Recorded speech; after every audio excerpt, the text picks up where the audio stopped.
All right, so we are here to talk about the nervous system. And this doesn't have as many I can statements as the immune system, but I'm not going to promise it's going to be a lot shorter because a lot to talk about. So the first I can statement, let me share my screen here. The first I can statement is that I can explain signal transduction in the nervous system. So signal transduction, if you'll remember, is how cells communicate. And it is, let me make this bigger. It has three parts: reception, transduction, and response. And so I'm going to draw a really bad picture of a neuron. All right, so down here you got the dendrite, okay? So I told you it's going to be really bad. And on this dendrite, there are tons of little, I'm not even drawing the receptors very well either, receptors, okay? So they're just kind of sticking out here, waiting for whatever. Okay, so what's going to happen is a ligand is going to come in, a neurotransmitter is going to come in, and it's going to bind. I don't know if you can see that, I'm doing it in red, but it's going to bind to that receptor, and it's going to start a signal transduction pathway. So that receptor is going to change up on the intracellular side. It's going to change, and it's going to cause transduction to occur. Okay, so that's reception. Transduction. Now, transduction is a little more detailed here than it is for a lot of other cells. Again, very, very basic neuron. And transduction is going to have multiple parts. And one of the main parts we talk about in transduction is the action potential. And we'll talk about that more in just a second. But the action potential is part of transduction.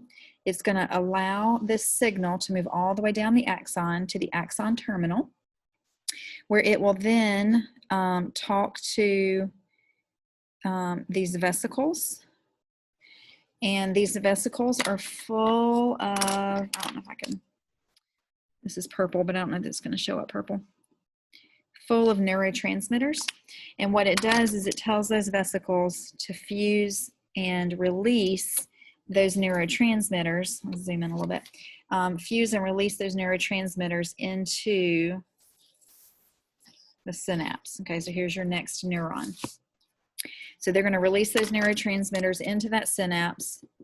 They're going to diffuse across, bind to a receptor on this axon, which we call this neuron, bind to those receptors, and start the process all over again. Okay, so it is signal transduction because we do have reception, we have transduction, and then the response is the release of the neurotransmitters. And so it is definitely happening in the nervous system. I can describe the relationship between the structures and functions of the nervous system. So the main things we want to talk about here are the axon. So the axon is this middle part of the neuron. It's long and skinny, and the reason it's long and skinny is the same reason that your my brain just froze, sorry. Telephone wires, electrical cables, the power lines outside are long and skinny. Because when things are long and skinny, that means that the signal, which is going to bounce around in here, just like it would bounce around in a power line, it doesn't have as much to bounce. If you had a big, wide axon, it would be like, do, do, do, do, do, do, do, do, do. It would take forever.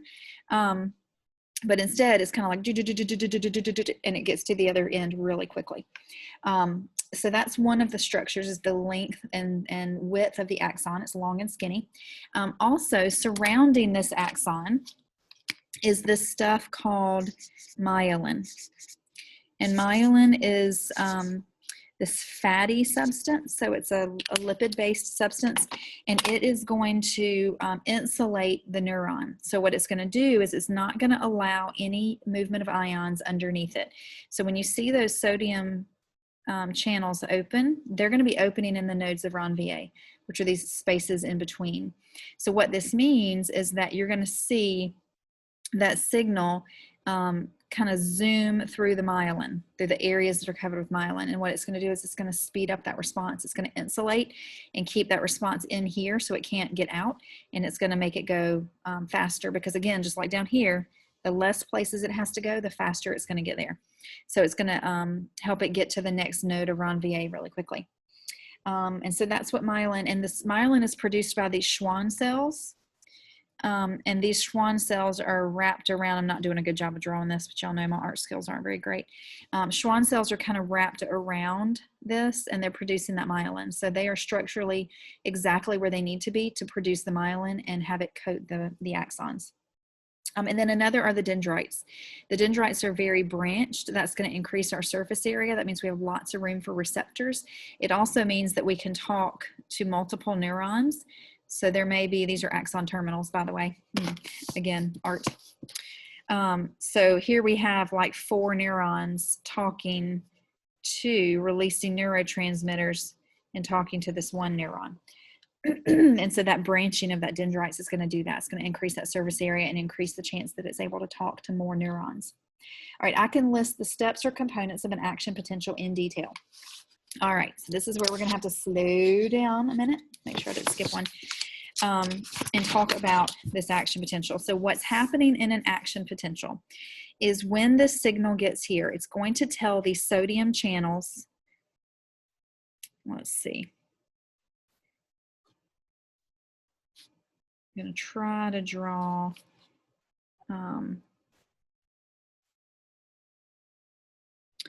my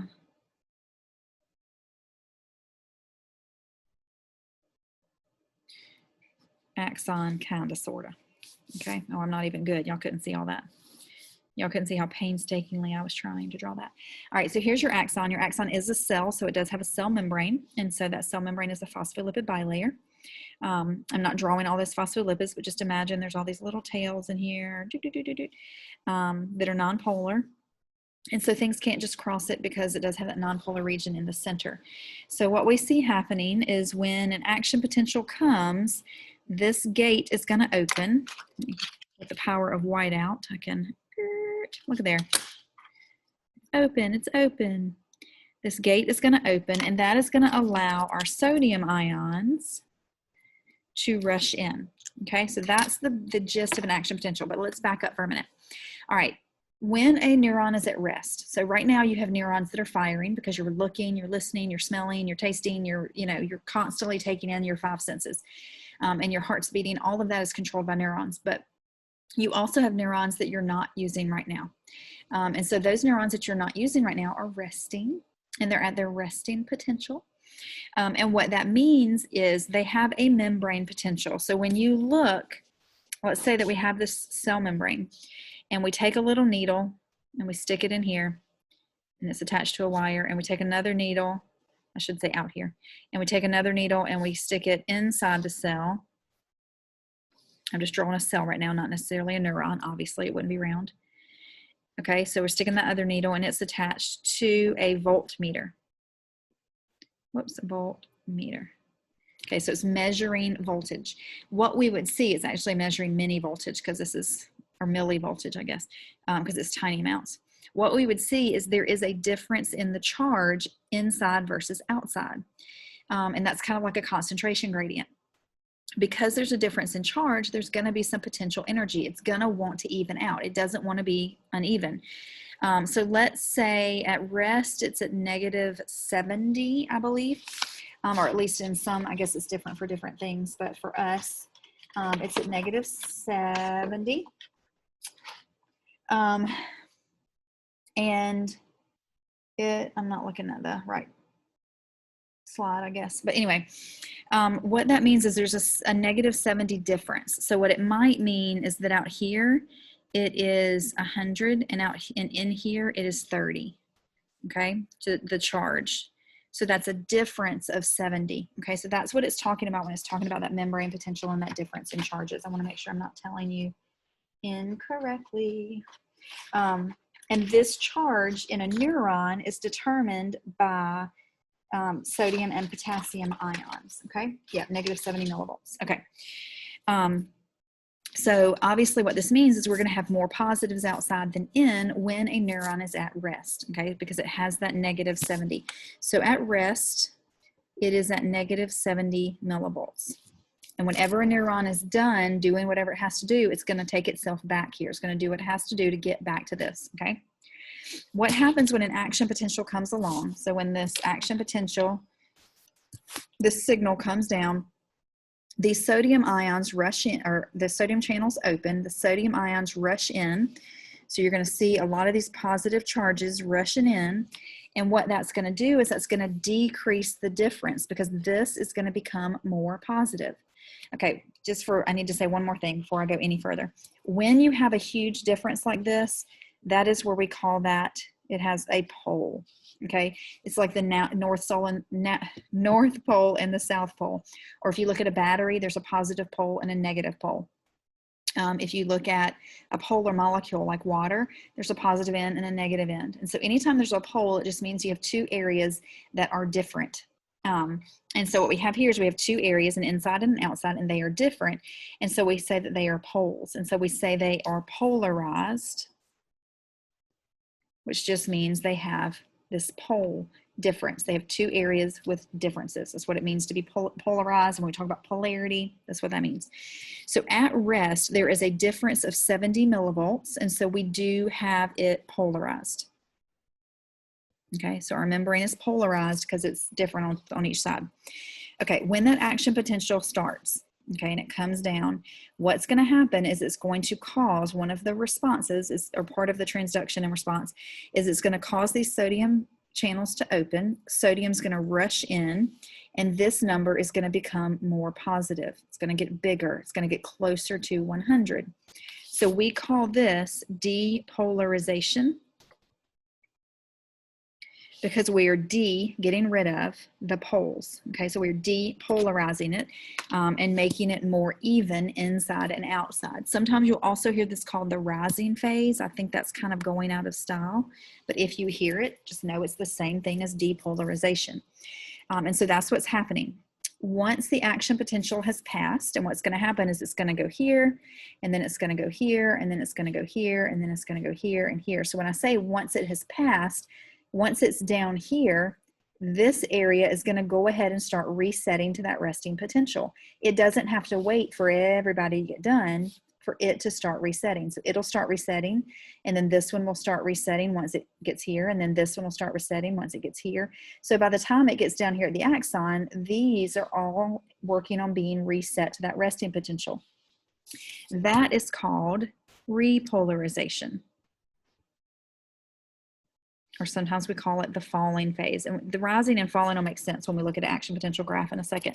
And what's happening is this guy right here is a sodium potassium. We used to just call it the sodium potassium pump, but AP doesn't really want you to call it that anymore. They want you to call it the sodium potassium ATPase.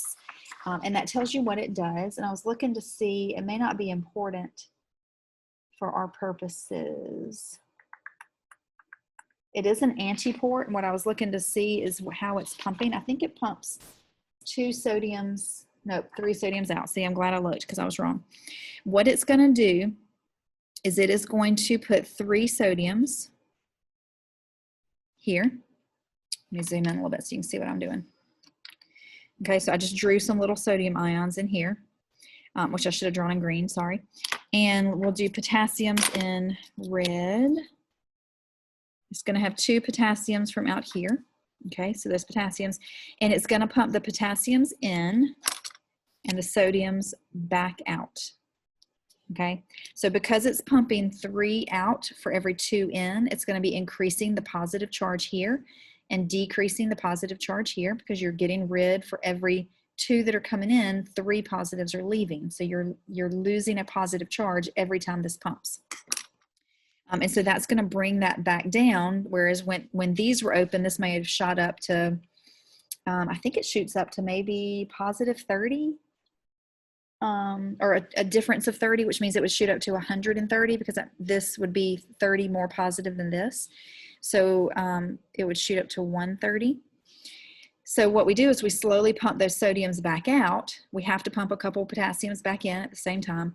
But as we pump those sodiums out, that's going to decrease this 130 back down towards 30. And that's going to get us back to the 30 and the 100, which is going to be that difference of 70 again. Okay, so that's called repolarization, because we are repolarizing, or we are making these poles again. We're making these differences again. And I started to tell you this is called the sodium potassium pump. But AP likes us to call it the sodium potassium ATPase. just because it tells you what it does. ACE tells you it's an enzyme. ATP tells you that it uses ATP. This is active transport, and it is pumping sodium and potassium. Okay, so we could put a little ATP there to show you that it is active. It is going to require ATP to do this, to pump this out. So that is how it's going to reset or kind of get back to its resting state. Sometimes it goes a little, it's doing this so fast, and there's multiple of these. I'm showing one of each. There's bunches of each. So sometimes they're all doing it so fast that they don't realize that they've overshot it. They've sent too many positives out, and we would call that hyperpolarization. Because what we might end up with here is maybe 110 here and 20 here. So now we have a difference of 80. Is that right? That doesn't seem right. But yeah, 90. Can't do math today, apparently. So if it's 110 here and 20 here, that would be a difference of 90. Anyway, I knew that didn't sound right. We also might call this the undershoot. And again, once we look at the graph, that'll make more sense. But when it's hyperpolarized, what that means is we've got a bigger difference than normal. Hyper means above or beyond, okay? So let's look at an action potential graph, and then we'll kind of go through this one more time and put it all together. So when we look at an action potential graph, what we see over here is we see that negative 70 resting potential. We see negative 55, which we'll talk about in just a second. And then I'm looking to see what numbers it goes up to. Looks like it goes up to, let's do 0 here, and then we'll do that plus 30 there. All right, so when it is at resting potential, whoops, wrong way. I'm gonna zoom in a little bit. It is down here, okay? So it's just do, do, do, do, do, do, do, and then it gets a signal. Sometimes that signal is just a little one, and then it realizes I don't need to respond. If it stays below this negative 55, nothing happens. It goes back down to the negative 70, keeps trucking. If, however, enough sodiums come in that negative 70 gets less than negative 55, that is what we call the threshold. That's the point of no return. If we get to that point, or at least in mammals it is, if we get to that point, it is going to go all the way, that's really bad, all the way to the end, okay? I need to go a little bit lower with that just to be more accurate. So I'll talk through while I'm doing that. So if you don't reach the threshold, nothing happens. But if you get to that threshold of negative 55, once you get to that point, it's going to go to completion. It has no other option but to go to completion. That's a little bit lower than it needs to be, but you get the idea. So this is resting. This is the threshold, which for mammals is negative 55. This is depolarization, or that rising phase, and that's why it's called rising, because it's going towards being more positive. And these numbers are looking at the difference, the membrane potential, or the difference between inside and outside. It doesn't mean that this is positive 30 and this is 0. It just means there's a difference. At negative 70, you could say that we have 30 on the inside, 100 on the outside, and that's a difference of 70. And so what you're going to see as it swings up to that positive 30, this number is going to get bigger until it's larger than the outside number, and that's when you get to this positive part. All right, so that's the depolarization, or the rising phase. When it gets to that point of completion, then it will start to repolarize, or what we call the falling phase, okay? So it's called the falling phase because our graph is falling. Now, sometimes we overshoot it. We go a little too much, right? We pump too many sodiums out, and so we go below negative 70, but it will kind of fix itself. It'll send some in, send some out until it gets back up to that resting phase, okay? Also, one other thing I want to mention, when it is going through this part, repolarization and the undershoot, that is called the refractory period.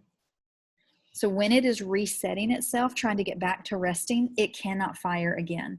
And so when it's in that refractory period, it is resetting back to that negative 70. And even if another signal comes, it won't respond. It won't respond until it gets back to the resting potential. All right, so let's look at the steps. So the step 1, membranes are polarized, and we have them at resting potential. That's not really step 1, that's kind of like step 0. So that's when a neuron is just asleep, okay? Which means you've got a difference of 70 inside and outside. Everybody's closed, this is closed, this is closed. Everybody's just kind of sitting status quo. Step 2 is it gets a stimulus from up here, this reception and transduction, and that stimulus is going to cause these sodium channels to open. Sodiums are going to rush in, That's going to increase the positive charges inside, and that's going to depolarize our neuron, okay? And it's just going to be locally depolarized. It's going to depolarize right here. Some of those sodiums are going to ooze down here, and they're going to create a signal that's going to cause sodium channels to open at the next node of round PA. And so it's going to become more depolarized right there. And then the sodiums are going to float down here just by diffusion. And that's going to cause, it's going to signal these next set of sodium channels to open. And so what you see is you see them opening in sequence. And then, like I said earlier, as these are opening and this one is now finished, this one will start pumping, it'll start repolarizing. It'll start pumping sodiums back out and repolarizing or working on getting back to that resting potential. So that's what happens. So depolarization occurs, all the way down. And then after each one depolarizes, it will then repolarize so that it can be ready for the next one. All right, let me glance through. I can list the components or steps of an action potential in detail. So those are kind of your 3 steps. You may also see people talk about you understanding resting potential, depolarization, repolarization, and then these aren't really steps, but other things that you need to understand are threshold and hyperpolarization. So those you might see, they're not going to be steps, but they're going to be kind of talked about at the same time. I can describe the purposes of an action potential. The purpose of an action potential is to take this signal that we received here and to send it all the way down to the other end so that that full response can happen, which is that release of neurotransmitters. It is to allow cells to communicate, to allow these neurons to communicate with this neuron. Okay, so that's why this guy does an action potential. This one's going to do an action potential so that this one can talk to the next one. Okay, and so it's all about cell communication. It's all about receiving a signal, transducing it, sending it on, and passing that signal on to the next cell so that it can get wherever it needs to go. I can differentiate between depolarization and repolarization. So depolarization, sodiums are coming in. The inside is becoming more positive, and so you're getting less of a difference between the inside and out, which is why it's called depolarization. You're getting rid of the poles. Repolarization, these channels close, so no more sodiums come in, and we start pumping sodiums out, but this only works, it's an antiport protein, so it only works if you have potassiums to pump in. So for every 3 sodiums you pump out, you bring 2 potassiums in, and that's going to reset us back to that -70 membrane potential or resting potential. I can discuss the role of sodium and potassium ions in an action potential. They do the action potential. I mean, the sodium ions rushing in and the sodium and potassium ions being pumped back out to recreate this membrane potential is how an action potential happens. If there were no sodium ions, this wouldn't happen at all, or I guess it would have a different ion. But as it is now, as the way it evolved, it requires sodium and potassium ions to work. I can describe the functions of neurotransmitters and how they are released and received across the synapse. All right, a neurotransmitter is just a ligand, or a ligand, as Bozeman says. They are released through exocytosis, okay? They cross the synapse by diffusion, just by simple diffusion. So as they come out, they just start bouncing off of each other, and that sends them in different directions. And then they're received on the next neuron by a receptor. So they're going to bind, because they're ligands, they're going to bind to a receptor and start that next response. I can differentiate between stimulatory and inhibitory neurotransmitters. Stimulatory neurotransmitters are going to cause this one to fire. They're going to cause an action potential in this neuron. Okay, so they're going to stimulate it to continue the signal. Inhibitory neurotransmitters, if these were inhibitory, when they bind to these receptors, they're going to shut them down. They're going to say no signal. So they're basically going to stop the signal from happening. One of the ways we can do this is through hyperpolarization.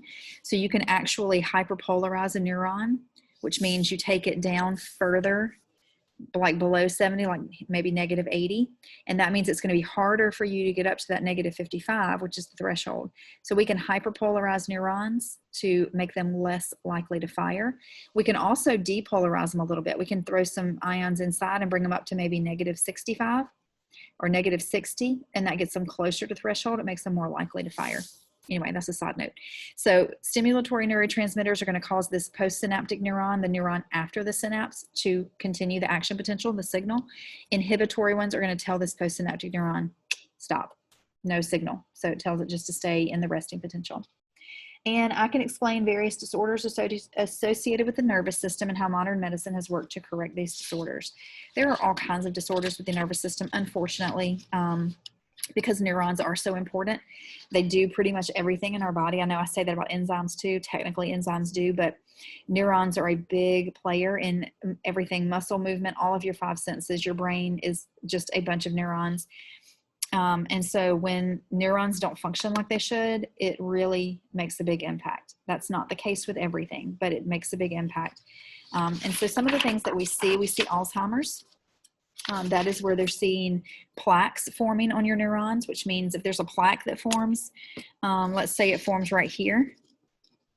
Okay, a plaque is just like a hard, almost like a scab.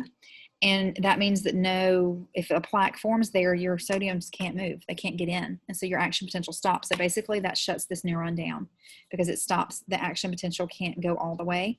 And so even if it's firing up here, it stops here. And so that's one of the problems. You've got degenerative diseases like Huntington's or ALS, Lou Gehrig's disease, where they're actually breaking down the neurons. And so as you break down neurons, you start losing function, body functions, everything from walking to eating to just eventually it gets to the point that their heart stops and their lungs don't work. Strokes. So if you're looking at strokes, what you're looking at is these guys get damaged, blood vessels burst, and they're no longer nourishing these neurons, and so the neurons die. And so when you have a stroke or aneurysm, it can cause death of the neurons around that area. Sometimes it depends on the age of the person. Sometimes those neurons still have some plasticity, which means they still have some flexibility, and maybe this neuron can figure out a way to talk to these if this one dies. The older you get, the less flexibility you have, the less plasticity you have in your nervous system. And so that's why we see these conditions affect older people more. I won't say a lot of times. I had a student a couple years ago that had, I believe he had a stroke. It's either a stroke or an aneurysm. And he has regained a lot of his function, and that's due primarily to the plasticity because he was so young. He was 17, I think. And so he was able to regain a lot of things. It took a while, but he was able to reform some of those connections. All right. Some other things. Let me get to my notes and make sure I'm not missing any big ones. Drugs, of course. You take drugs, illegal or legal. So things like alcohol, which is legal for 21 and up.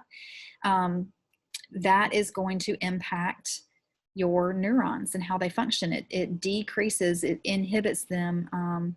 It can hyperpolarize them is one thing it can do.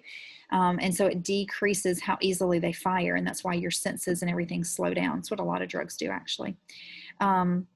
We use some of this to our benefit. We know that serotonin is a happy drug. And so when you have chemical imbalances in your brain that cause mental disorders or mental conditions, I won't say disorders because they're not all considered disorder in the negative sense, but things like depression and sometimes anxiety is a chemical imbalance.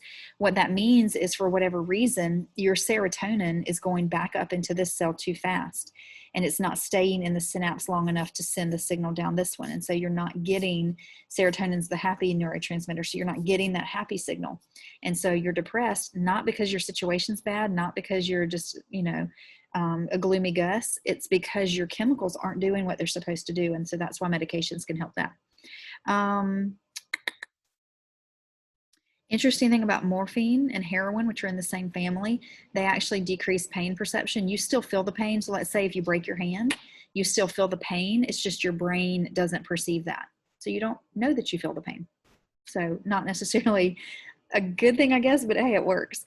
It gets you out of pain enough that you can function. So like I said, lots and lots of diseases. Parkinson's is another. That one has to do with dopamine.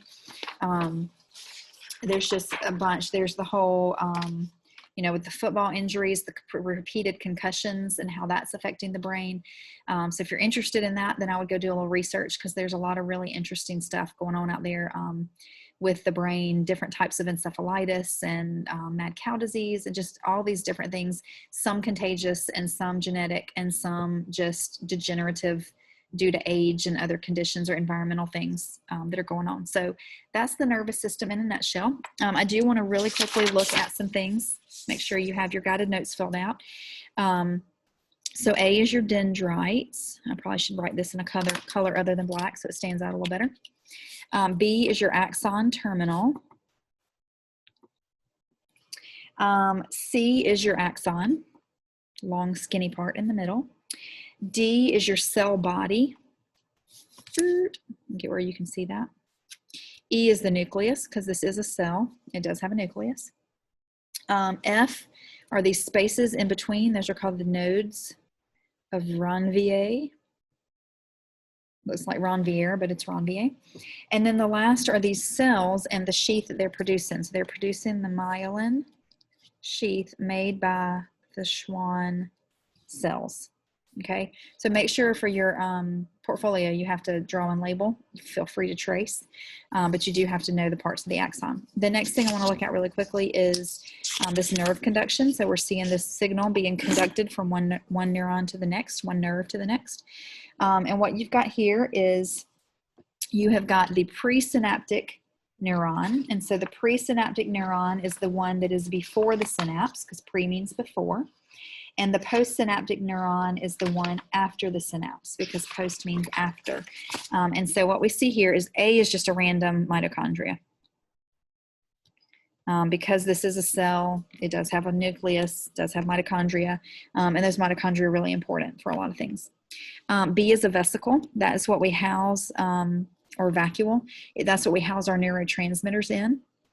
C is the synapse, the space between the neurons, and this one is really busy, but it's just an empty space. It's the synapse. D is a postsynaptic receptor, or you could just say a receptor.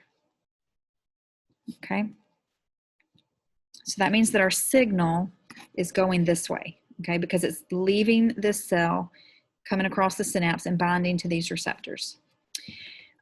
E is the neurotransmitter. It's these little chemicals moving across. And if you think about what that means, transmit means to send, and neuro, so it's something that sends nervous signals, and so that's the goal. F is a reuptake pump. We don't really care about that, but it's on here, so I will label it. That's what would take up that serotonin. Like I mentioned with depression, sometimes we see that's too active and it's pulling that serotonin back into the presynaptic neuron, so it doesn't make it to the postsynaptic. A lot of your serotonin, a lot of your depression medications are SSRIs. They are serotonin. I don't remember what the first S is for, but they're serotonin reuptake inhibitors. And so that's what this guy would be. It would be binding to this reuptake pump and inhibiting it so that it cannot pull that serotonin back in. And so that leaves the serotonin out here in the synapse, meaning it would have more time to bind to these receptors and continue that happy signal. All right, and then X and Y. X is our presynaptic neuron, and Y is our postsynaptic neuron. Okay. And I think that's it. Make sure you know what neurotransmitters are. They're just the chemicals that are being sent from one to the other. They're released by exocytosis, and they bind to the next neuron to continue that signal, unless they're inhibitory, and then they stop it. There were some that you needed to know or be familiar with from your Nearpod, and they had little asterisks beside it. Acetylcholine, serotonin, dopamine, norepinephrine were four. And then GABA, which is the only one that we need to know that slows things down. So the other ones are going to stimulate. GABA is an inhibitory one. So it kind of slows the central nervous system down. And I think that's it. So hopefully that helps. Hopefully you feel pretty good about the immune system. The immune system, the nervous system.